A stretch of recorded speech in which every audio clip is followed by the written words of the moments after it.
Hello. So the next topic is Schrodinger time-dependent equation.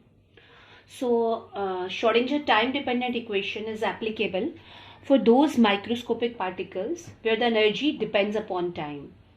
So this is your general Schrodinger equation as we have discussed in earlier topic. But this equation is written in one dimension.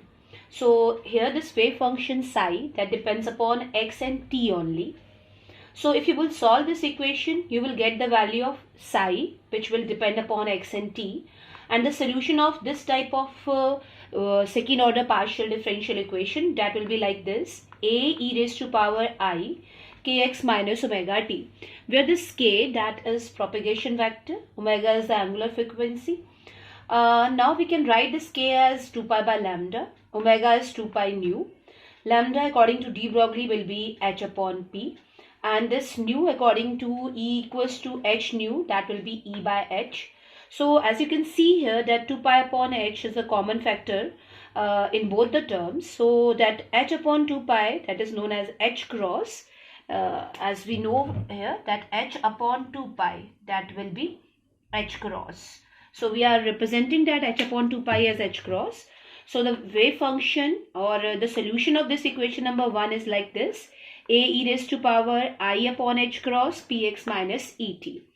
Now as we know that total energy of any particle, that can be written as its kinetic energy plus potential energy.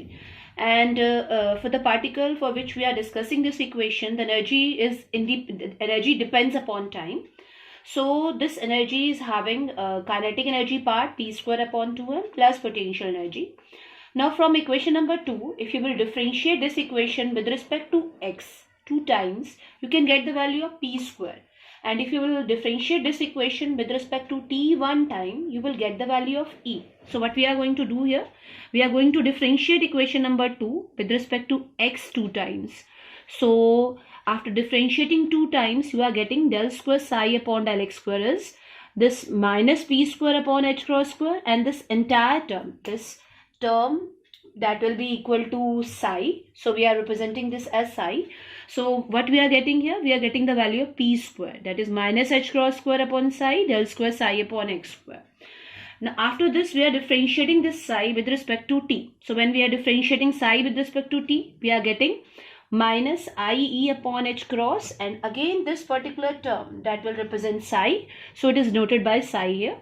So after solving this, we are getting E as I h cross psi upon del psi by del t. Now what we have to do, from 4 and 5, we have to take these values and we have to substitute in equation number 3. So after substituting in 3, you are getting this I h cross del psi by del t as minus h cross square upon 2m del square psi upon del x square plus v psi.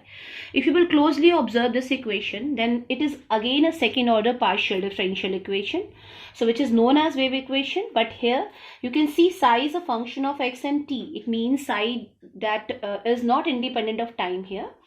And if you want to write this equation in 3 dimension, then instead of this particular operator, you are going to get Laplacian operator here, and this wave function psi, now it is a function of x, y, z and t. So this is the method to write Schrodinger general equation as time dependent equation. Thank you.